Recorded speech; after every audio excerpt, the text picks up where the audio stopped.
All right. We are live. Maybe we have had some internet issues, so we're going to hope that Exactly. you are seeing this and hearing this on your end. It may not be the case, but we're hoping. So we're live from IT Nation Secure. It's starting to kind of wind down and getting into those last sessions right before that last drinking session that starts. That's what I'm looking forward to. Me too, brother. Me too. You actually saw it in my presentation. I I did. was not able to drink my own whiskey, No, which is a sacrifice that I was willing to make for that room. right. Yeah. So And we appreciate it. as before, everybody, if you're here, let me see your messages in the chat. I hope this is coming through just fine. You're seeing the walk of everybody breaking everything down. But I'm actually here with Keith Nelson. And Keith and I have been friends and communication on LinkedIn for about a year or so. But you've been around a little longer than a year, as I understand it, by the beard. Exactly. We started, my IT career is back to when we'd used Abacus, but we started Vistum Solutions in 1999. Yeah. And so we've been around quite a What while. did Y2K just spark your interest or something? No, actually, I was a consultant for a company, and an opportunity came, and the company said, "There's no way we'd get it." And I said, "Well, I'm going to leave with a couple people that will help me develop it." And our first project, we had two pretty good first wins. One of them was the Boeing C-17 shop floor automation. The other one's kind of our flagship product, which is the dispatch systems for the West Coast ports. Which is going to come into our conversation here in a few minutes, I'd Right. wager. Yeah. Okay. So, I mean, at least in the premise of this. So today's topic, just to get everybody on page, thank you, Tyler, for letting me know that we're good. We were a little concerned about it, but it seems like we're good. And yes, these chairs are like massively comfy. I've been in them all day recording, so it's been great. But you know, your premise was managing through a crisis. And so today we're going to try to tackle a little bit of it from your view. I don't mind packing in some of my experience in that space, but you know, what's the biggest crisis, the one that you referenced for me? Help our audience understand, you know, kind of the beginnings of where we're going to frame this from. And it's not IT, right? No, At least not directly. It's not. And first of all, I'd like to say it's quite an honor to be on the show with you. Well, thank you. It's an honor to be sitting next to another human that cares about security. And I have found that while we have many people in our business that can, say they're security experts, I find you as someone that openly shares their knowledge to help improve our industry, which is so important today with cybersecurity attacks, MSPs maturing, Oh yeah, and possible legislative action. So I think what you do is so important because when someone says they're a security expert, you go, "There's no experts." Well, and I tell people I'm a student. Yeah. I'm a security student. And doctors say they're practicing. Yeah, But exactly. But to the incident we're talking about, in my volunteer life, I like to spend a lot of time helping in the special needs community. Okay. So I was asked to get involved with the inland region in San Bernardino, just to come on board to get them off probation with DDS, Okay. and to help renegotiate a lease. Yeah, so this would be some type of either pre-trial diversion or post-trial, you know, post-sentencing diversion in some form. Is that? Well, they were on probation for some of the services they delivered, so it was really a negotiation, Gotcha. and it was really not IT backed at all. Okay. My IT background and my security background had nothing to do with this position. It had more to do with the fact that I had started a lot of nonprofits and been involved with Team USA, Sure, and in the special needs community. It's awesome. So in that process, they said, well, in order for you to negotiate, you need to become on the board. Okay. And then all of a sudden I was vice chair, and then Funny how it works, isn't it? It was kind of something by osmosis. Well, for those that aren't familiar, in San Bernardino, the Inland Regional Center was the unfortunate victim of a terrorist attack. And this is the one you were on the board of. I was on the board of. If you go back and 2015, if you go back and watch the news coverage, I was the one interviewed. It was before the beard, so Yeah. I was like beardless at the time. no abacus and beardless at Yes. the time. It's crazy. Exactly, and so, and I think where it connects to info technology or our IT field is a lot of times we look at and think we own the network and we're going to go in there with our big red S on our chest and our cape and save the day. And there's so many other components Yeah. to any type of incident, whether it be terrorist related or cybersecurity attack or anything like that. And it has a lot to do with really the most important asset of any business, which is the people. Sure. and internal and external. internal and external. Yeah. And remember, our focus was to provide support for those less fortunate, which Right. is, to me, is our social responsibility to fellow Agreed with human you on beings. that, my friend. So, luckily, at the time this incident occurred, we only had two special needs individual on campus In that the day, building, in the yeah. building. Most of them were out at their work assignments. And so how it occurred was, I was going to the building to have a conference call with DDS, which is the state agency, Department of Environmental Services.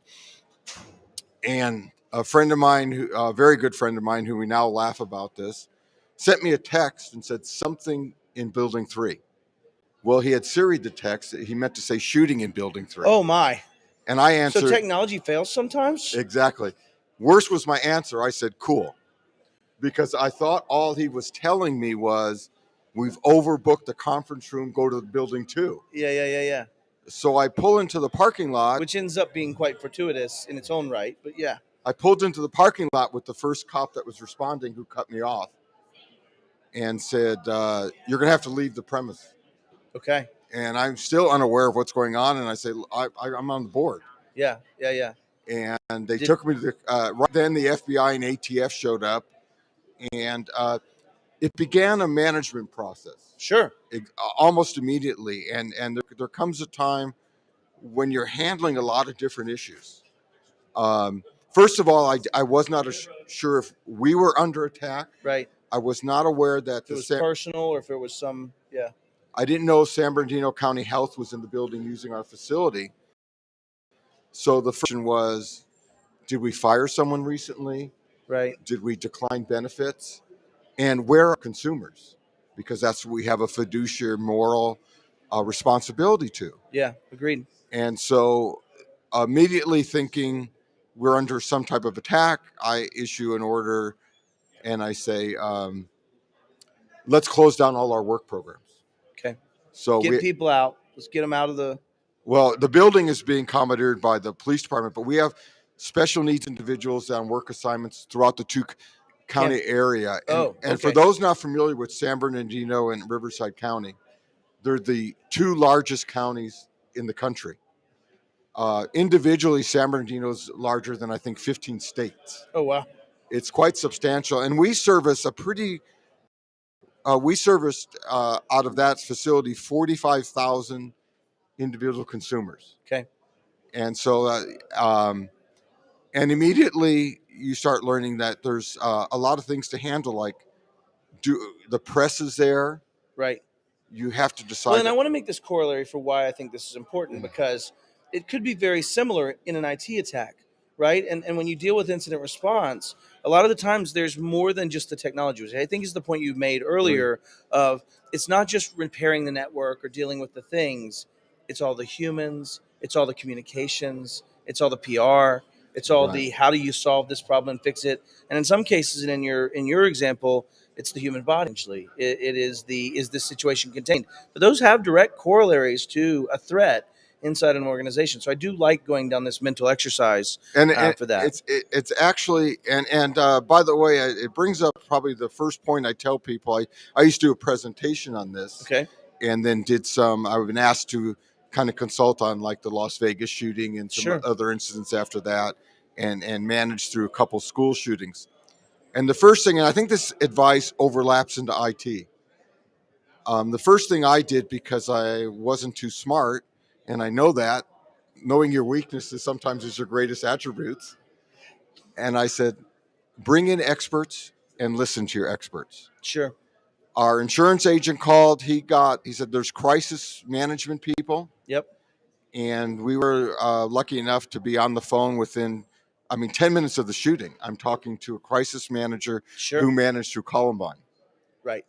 And so I think, are these people providing operational assistance in as well, or is it mostly the emotional other side of that? It's a whole list of things. Okay. How you're going to handle the press. Sure. How you're going to account for your people. How you're going to remember at this time we're working with the FBI, ATF, San Bernardino County Sheriff, San Bernardino PD, and the fire department, and they're not even sure who's in charge. Sure. So it's a matter of learning how to take charge, how to and to let professionals do their job. And so she helped me out a lot. It was like By listening to this crisis advisor and oh saying, you've never been through this as a nonprofit, you're right. certainly not prepared for it. And now you have 5 different agencies clamoring for control. You have a PR challenge for your fiduciary investors and donors. You have a problem with managing the assets in the field that could theoretically also be targets potentially at this stage. You Right. don't know. So I imagine having that crisis manager come in is very corollary to an incident response team. It's very corollary to having someone come out and help you in that regard from an IT perspective. Exactly, because immediately, and I think this would happen in a major security breach. Right. Immediately, my iPhone, which I have no idea how the number got out, my Facebook Messenger, my text, even at my home, every major news network, foreign and domestic, is Sure. wanting to talk. Yeah. And you have to decide what is your messaging. Yes. And you have to take consideration for people, because you're going like, all we've heard is people down. Yeah, we don't know. I don't know what that means. I don't Yeah. know who they are. I don't know how Yeah. many. And I have all of a sudden families of the 350. Or is mine okay? Is everything? Yeah. Yeah. Yeah. And so and then even though it seems like a unopportune time, and I think this will apply more to a cyber incident, you have to start studying how you're going to recover. Yep. And so when we ran our incident response teams internally at my former MSP, that was one of the things that we actually took advice, which goes back to Keith's number one piece, which is listen to experts. Yes. So I hired a company. They came in. We spent, I think it was $35,000, and we spent 4 days writing out incident response plans. And the things that I learned in that were things like, hey, let's have prepackaged comms cards, right? And when they taught it to me, they said, listen, when you go watch a White House briefing, do you think they come out there and just answer whatever they want? No, they say the same thing over in 5 different ways to say the same point, no more information, no less, something akin to this is what we know, here's what we're doing moving forward. You can please wait and we'll have next communications in the next hour. You set that cadence and you start trying to quell that number of calls, that you're giving information, you're doing those things, but not in a way that you might compromise something, not in a way that you might have 5 different people answering differently. How much worse would it have been if somebody said there's bodies everywhere, people are bleeding, all kids? How many more calls would you take as opposed to, we know there's been an incident, we're waiting on this to be fully wrapped up, we're waiting on the law enforcement agencies to give us a clearance so we can move forward with it? What a different communication in those two, and what it does to the humans on the other side. And if you don't believe there's trauma there, right? There's trauma in a shooting. There's things that stay permanently, indelibly marked in your heart and in my heart in incidents. Exactly. And it's traumatic, and there's post-traumatic stress. And so you live with that. And so one of the things I learned early in that was focus on having comms that don't make things worse, and they share enough information to let people know that they can back down and wait for the next comm, because one will be coming, right? And I think I'm glad you brought that up, because a lot of people miss that. And immediately the decision was made. And by the way, on top of that, we were deleting. It was during the end of the Obama presidency and Sure. the election final between Hillary Clinton and Trump. And we, on top of the mess that was going on, we had politicians calling about who could use our building as a backdrop. Yeah, sure. And so, Which probably, based on the things you've told me already, cut pretty hard in your heart on that one.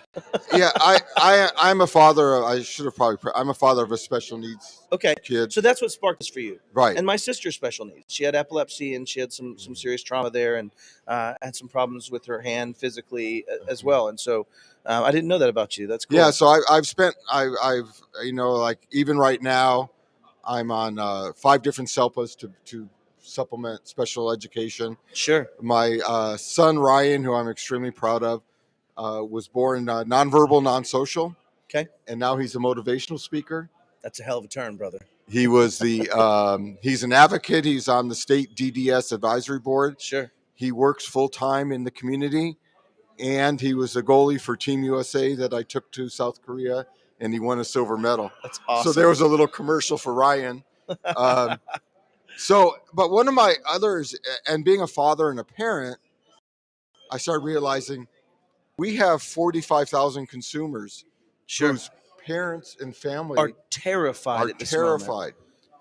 Yeah. And then we have to start thinking about the future. So luckily, and this is like benefit one from the consultant, they said, we're making the decision right now that this shooting's not going to define the Inland Regional Center. Nice.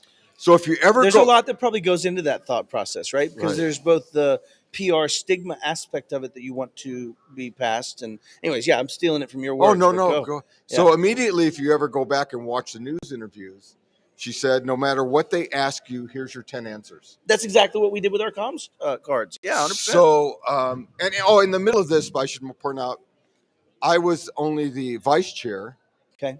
And immediately after, within 10 or 15 minutes, it became pretty public that it was a terrorist attack, even though that's not what the administration at the time wanted to call it. And it's still not. If you go look at it now, it's the Bernardino shooting. Yeah. Yeah, for a lot of And cases. the chairman of the board posted a very inappropriate anti-Muslim meme. Oh, no. So, like, the fourth call I got was from the governor's office and said, the chairman has been relieved of her duties and you are now the chairman. Okay. So there was that extra component, which I had to contact our marketing and say, clean that up. Yeah. And Yeah. and by the way, do me a favor and just lock down our social media. Good call. Which, by the way, Which is actually a piece that you just touched on. Yeah. Incident response company gets compromised, or heaven forbid, MSP gets compromised, and all companies get compromised.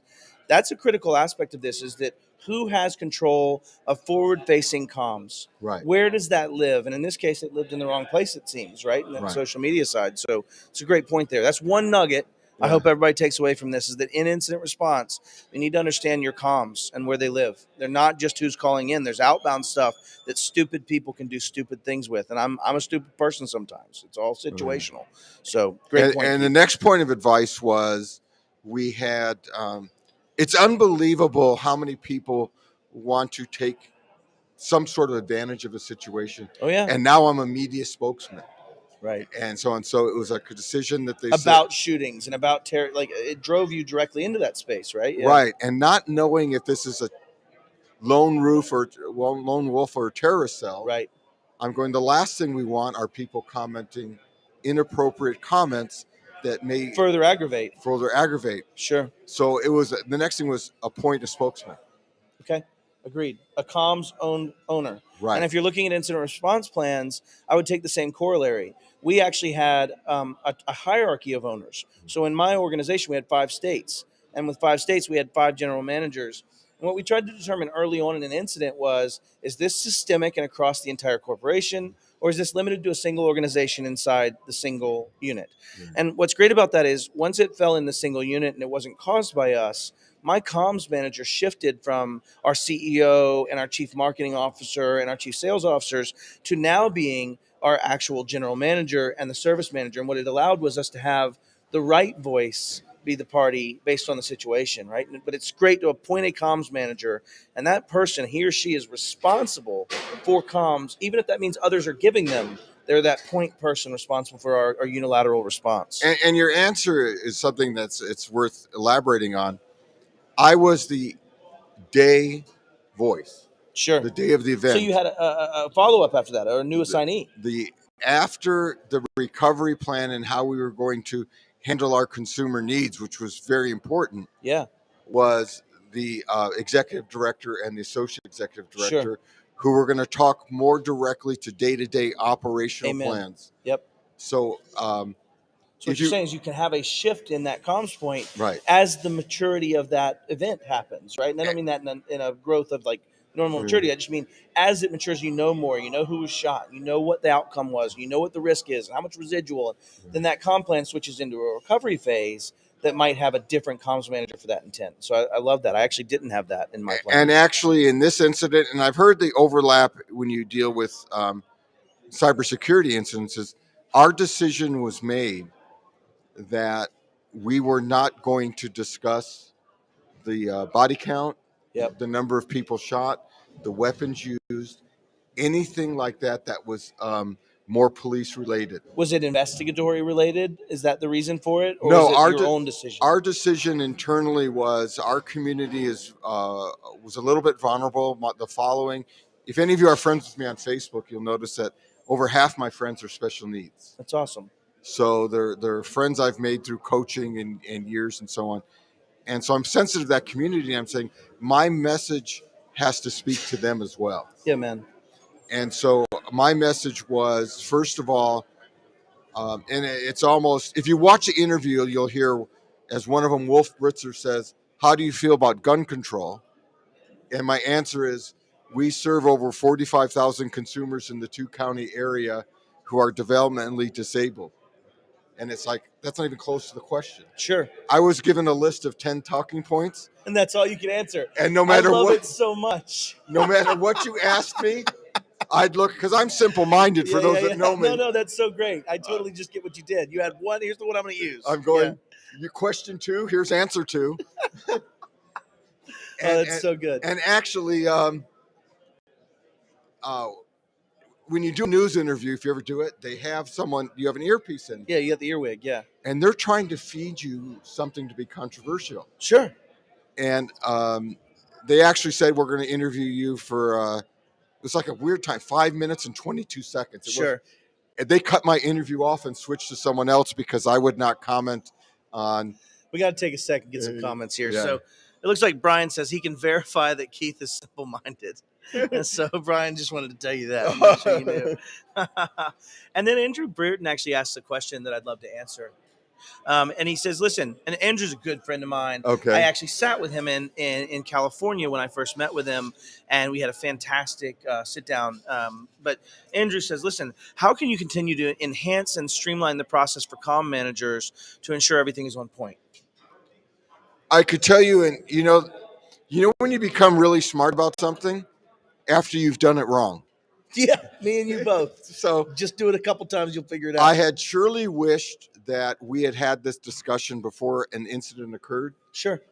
And so having an interview scheduled and then someone telling you, I'm going to send you your 10 talking points as they're putting the earpiece in and getting the microphone ready and doing a lot of makeup work, which may not apply to you, but no, I've actually done some makeup work before. It's horrifying. Just you and I are on the same page. They glue down your eyebrows. I actually had stuff in my ears in here. Like I was like, what? No, but nothing's even looking there. Why does that matter? But your point. And you know, so having the point of maybe having be able to practice those talking points instead of having to wing it may have helped. So I went to a cybersecurity event. In fact, it was actually a Continuum ConnectWise event, and the police chief of Boston was there.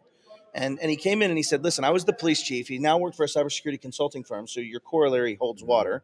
But he was working at that time as the police chief during the Boston bombing, right? During the Boston Marathon bombing. And he actually said something very similar to what you said. He said, we started the day the Boston Marathon finishes, we start planning for next year's marathon. We start going through the routes. We start looking at our risks. We start deciding where we need police force. We start looking at which trash cans we're going to have to look in. And he said, and we did all those things and we didn't find the bomb. He said, but what we also did was we pre-signed all of our agreements with our resources that might need jurisdiction. We pre-signed who was going to be the guy in charge in the event of a bomb. We pre-signed who our comms managers were. We made scenarios for different comms managers. And he used that to state that, and I think there's a corollary to cybersecurity, but he used that to state that ultimately that's why they were able to catch those threat actors early. One died, one was captured, right? Early and within the jurisdiction quickly was because they had already had that. They didn't need to wait 3 days for a liaison or 12 hours for a liaison to give them proof that they have a federal event and bring them. They were able to do that almost instantly. But when you start making that corollary to cybersecurity, we all focus on the protect. Guess what? If I'm concerned enough to get in your organization, I promise you I will get in your organization, right? And so when you think about that, you have to focus on what happens after. You have to focus on the response. You have to focus on the comms. You have to know how to live that life. And that was his, at least, admonition, 3 years ago was you need to be planned and prepared for this. And, that's kind of why, and I'll make a little shameless plug for ConnectWise since I'm sitting here in their blue, beautiful banner. But that's why having the incident response teams that you plan to use ready, understanding what that's going to mean, looking through and practicing what that is why you might partner with somebody that's already got the IR side down in that regard and can guide you through that. Back to your I expert would piece. strongly, So, I always say, know what you don't know, and that makes you pretty smart. yeah, I got 3 buckets in life: what you know, Yeah. what you don't know, which is what you can contextualize, and what you don't know you don't know. Right. Oftentimes, that expert bridges the don't know you don't know bucket, Exactly. right? That's that piece of it. But And I would say to anyways. people when it comes to information technology recovery, unless you look at the other components, all the data you recovered has no value because the company's out of business due to reputation or damage. So more value is placed in react or detect, respond, and recover, Yeah. right? Than almost anything else, in the sense that you've already had the detonation, but the fallout continues based on the lack of those last 3. Right. Right. And I think that's the point you're trying And to so make. if you deal with a client who has been severely damaged by the response and your inability to handle the public relations and having the wrong people talking, the data you all recovered has no value because they're out of business. You've damaged the entire reputation. You didn't handle it well. And I think that, personally, I've been involved where an MSP that didn't handle it well lost every customer. Right. Right. And they did. And then, I won't point fingers at who that is, but, that does occur at some point. And sadly, it occurs. And so, well, we got our audience asking another question here. Okay. He says, as someone newer to cybersecurity, I've always wondered about that. With almost any crime, if folks don't care about the personal consequences, they can achieve the result they want. And I think he's making the point back to my statement of saying, listen, if I want to get in, if I'm a threat actor, I will get in, right? Ultimately. And so the point he's making is, if you're willing to sacrifice almost anything, you can accomplish any goal. Think of a terrorist, right? There's people that blow up and as their terrorist act, right? They don't intend to live through this. If you look at this incident, the individuals that were the attackers or the terrorists were under surveillance. They were known at the time, and that's the reason the FBI and ATF were so quick to be on the scene. On the scene. Yeah. So you're going like prevention doesn't always work. And I don't mean that to take away from the people that make prevention tools. We still need them. They're amazing. The point, though, is if you're not focusing on that holistic aspect of this, you're lying to yourself. And I think we've all been lying to ourselves about incidents for so long, until you live through one and make that corollary and can understand it. You just don't know what you don't know in a lot of ways. And I really love going through this because for me, those recovery efforts and the events and incidents that I've been in are probably the more cathartic aspect. I mean, they're not the most comfortable, but they are one of those where I know I did something today, right? If you protect, you just always feel like you're just constantly, chasing it. I don't know. And my other advice I would give people is hopefully you never go through an incident of any type, even similar. Yeah. But the point I became an expert was the day after it occurred. Sure. And so, or at least had enough expertise to know where you needed expertise. Right. So the post-mortem was what had me engaged with the FBI. I didn't plant you for this, but let's touch it. How many that have been through an incident, right, have gone through the recover phase, have done all those pieces? How many of those people actually look at it and try to apply things from that outcome so that it doesn't happen next time, right? Like, for example, maybe locking the facility doors and having that be an automatic thing until you have adding access control on the outside of those are the type of things in your shooting where that could have had an impact. But in cyber, it has the same kind of corollaries. Really, I journal just and so I don't know how to write or read. Yeah. So it causes a challenge for me. Mine is pictures. Okay. In crayons. Hieroglyphs. Yeah. Love it. Yeah. But my journaling of the that night and the next day. Mm-hmm. Do you go back and reflect on that? I went back and reflected. When the FBI said, we want to interview you. Yeah. They said the journal was of extreme value. Wow. What all were you putting in there? Feelings as well, or were you just touching data? There was a lot of things. Like I said, when the incident started, a very good friend of mine. If you're familiar with it, it's a campus. Right. Most of our employees were in building 1 and 2. Okay. Building 3, what had occurred was our convention center, which was on loan to the health department. And we only had a few employees that are stationed there. One of them's an extremely good friend of mine who ran downstairs to see the shooting. Coincidentally, they had used our facility the year before. And ironically, being the health department, they got food poisoning. Oh, fun. So when he does that get you an F grade automatically, or does that take you like some time to buff in? And so When he heard the commotion, he ran downstairs thinking they did it to themselves again. Again, I love that you phrased it as they did it to themselves. I don't want to unpack that right now, Keith, but you know what I know on that Yeah. statement. Anyways, I digress. But So, because he's a very good friend and has done remarkable work with my son, as he got him involved in public speaking and so on. yeah, And he would just tell me little blurbs about what occurred that day. And I'm not a professional psychologist, so I asked the crisis manager. I said, "How do I handle this? yeah. Do I pump him for more information?" Was he in and near the event at the He time? was the one that discovered most of the Oh, shoot. my God. So, um, and the advice I got was you have to let people work through the crisis on their Okay. own time. And so, I mean, up to years later, he'll tell me something that occurred that day that he never told me before. And that's why I go back to you need professionals, Yeah, because you're going, we don't know that. We know machines. right. You know, Yeah. we know IO, that on or off. That's what we know. Yep. And this was a group of social workers. That already would think have some degree of this, capacitance for that psychological aspect. But also they think a lot different than Sure. as an example, being an engineer, I start thinking about how do we secure the building, and I go, well, the odds of another terrorist attack happening here are declined, not greater. Right. But then I have to start considering about I do love your understanding of probability by that statement, right? Like it's fantastic. So it gives me a little window into Keith's brain. So thank you. the small brain, but putting up Big the results. temporary fencing and making people feel secure. Exactly. Because the engineer would say that has no benefit. Right. This shooting isn't going to happen again. We have lights and signs. We have people. But the temporary fencing gave a psychological barrier and protection, right? And I think that's harder to do in technology sometimes. And it's like now you have to start thinking about the process, how you can bring people back to work.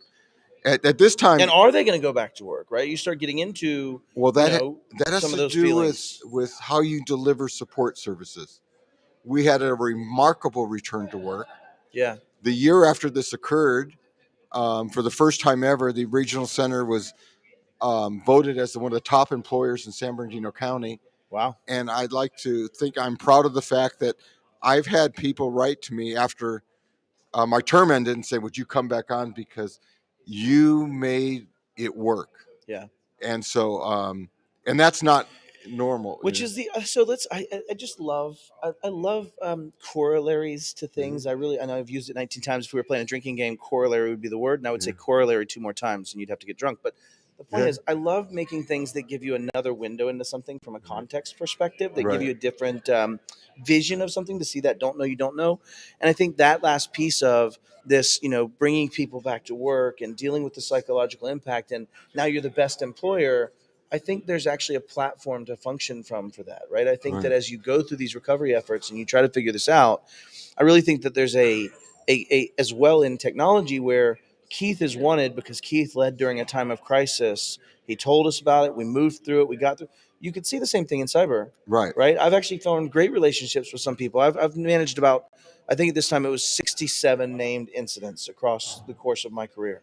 And each of those incidents had different pieces where we either failed abjectly, we grew and were better at it. They might have been minor, they might have been very large. But in the ones where we did a great job and we walked through it, and even though there was crisis and stress and loss and pain, there was a bond almost. And you almost have this pedestal that kind of exists if you did it well, that could create a lot of long lasting endearment. And I say all that to say, if you don't have an incident response plan as an MSP, you don't have a plan that you can even build from, that you can step through, that you know what the outcomes will be, then start going down that path and knowing how to do it. Because the better you respond and the better you manage the crisis, and the better you manage the crisis for that end consumer, the better you put up the temporary fence to make them feel better about it as you walk through this post-traumatic stress disorder, the better you'll be received for that long term. And you may have a place that's there for almost ever.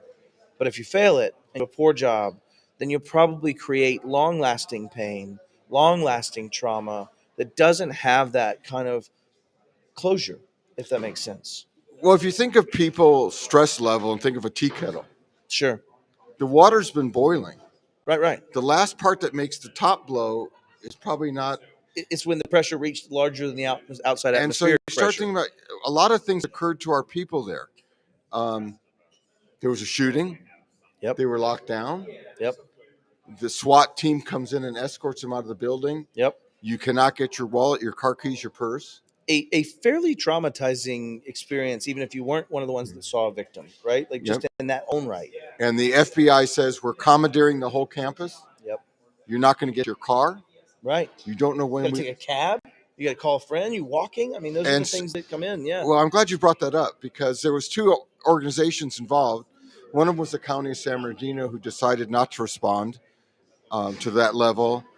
And then our team and I said, you're moving them to they're not going to be able to go home right away. Right, because you want to interview. You want to know who's involved. They don't have their cell phones. Sure. So they moved us to the Rock Church to use their auditorium. Sure. I would have already been doing this. And I said immediately, someone buy all the food you can find around. That's what Kyle Hanselman did in the incident the gentleman talked about from Robert Coffey. I said, sent food. I said, just call. I said, get some Del Taco. I'm doing commercials. Yeah, we'll send you a check later. Just get a wide variety of food and put there. And I said, next, I want a few people there to make sure everyone can get home. Yep. I said, those of us that weren't in the building that still have our cell phones. Yep. Get your. And to put this in perspective, we've been through about 30 or 40 things that you must do that you didn't know until you walked into it. Of like, wait, people are going to be stranded here and they're going to have to get driven home, but they got to wait until they've been interviewed and they have no cell phones. They can't go back in. They're not allowed in the building. It's going to be a while for forensics. Yeah. And you're going like, I don't even know if I'm going to go to having a job. There's all kinds of things. Yeah. And I said, let's do everything we possibly can. I said, let's plug in the cell phones we have. Just tell everyone you can call your home. Right. And then I said, and let's get someone calling Uber, Lyft, all the taxis. And I said, you let them know you're getting home and do not worry about it. You don't have your wallet. Don't worry about it. I got it. Yeah. But we got this part. Let's not make that a barrier to your healing in some way. And the same thing a couple weeks later, there was a school shooting, right, which happened to involve a special needs classroom. So they asked me to respond based on. Well, talk about a trial by fire. I mean, you're not even through the first part. And my job's fixing computers. So, good Lord. And so we go there, and I remember a politician got upset with me after the fact, and he said, you approved counseling for the kids and the moms, and some of them aren't even legal citizens. Who gives a shit? And my answer to him was, you misunderstood the initials. Ours is IRC. You're thinking of ICE. I said, I have nothing to do with the border. And I said, regardless of your position on immigration, I think parents have a reasonable assumption, and they should, that when my child goes to school, they're going to be safe. Yeah. And I said, by the way, this was a joint kindergarten, first grade classroom of special needs. Most of the kids walked out of the classroom after witnessing the estranged husband shoot the teacher, not even knowing they saw a shooting because it doesn't resonate. Sure. And I said, and I remember when I was a kid, if my mom was crazy, I was crazy. Yeah. So being an untrained person, I said, help the mom deal with the problem so we can cure the child. And I told this politician, I said, by the way, I'm a volunteer, so go ahead and fire me. Sure. You have Cut my pay. You have to run for office again. And when I relayed this party to the press, I think you're out of a job. That's funny. And I think it's because you got to take care of the human. And I think a lot of benefit first of all, I wish I'd written this down. And so I did it. Nice. And so that's when I started going, when the FBI said to interview me more, and I just happened to show. That's where the journal came in. And I showed him the journal. He goes, we want you to be on a group where we talk about with other incidences and help us design some recovery. And I said, and I think because, the basic human right everyone has, now I'm getting theoretical and maybe political, and some may get affected. Yeah, we'll figure it out. I go, I think the number one human right you have is dignity and respect. Agreed. That starts with your ability to respect yourself. True story. And I said, degrees in life. I think you're getting super theoretical in that, or at least talking about the emotional aspect, but true story. And I said, I live with imposter syndrome, so gotcha. And I said, and empowerment's a big part of that. Yep. And I think because from what the staff had told me was through the days, they go, you really do care. And I said, one of the Yeah. things we're proud of, and this comes to the data recovery, because all you guys are really more interested in Technology. technology. Yeah. Thanks for letting us drift into some more social humanitarian aspect. We appreciate it. We were serving clients, had temporary phones set up, and we're cutting checks by the next business day. Yeah. Without access to our servers of the facility. Wow. And without was that because of a well-structured continuity of operations plan, or no. was that just out of sheer will? No, that was in my journal. We need to do a well-structured continuity. Fair. That was because, for those that know me, sometimes I could tend to be a little pushy. Yeah. I got a phone provider in California to give me all the iPads they had in stock. Nice. Activated without a state PO, which is very unusual. Which is very tough in the state of California, for sure. sure. And then the IT guys, who were wonderful, said, we're going to help you make this work. Yeah. And we were programming and delivering iPads out so that people could communicate and talk to their consumers without an IR plan. So we maybe could have done better if we'd had a plan. Yeah. And you probably were benefited by being somewhat structurally ready to function, or email was somewhere in the cloud. You had these other pieces that made that happen. Well, listen, Keith, we're right at the end of this time. I want to be respectful of everybody watching. It went by like that, of course, as usual with you. So this is my first time ever getting to meet you in 3D. Exactly. And I appreciate it. Us beards have to stick together.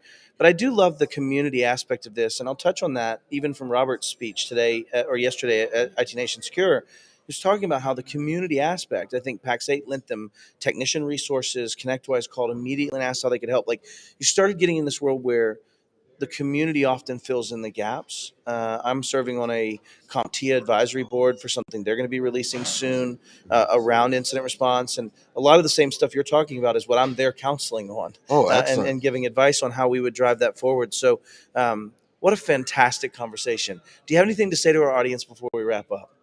No, I'm sorry we went off from your normal agenda. They know me now. It's okay. We got our own space. And just one thing, I have not agreed to the beard shaving for charity.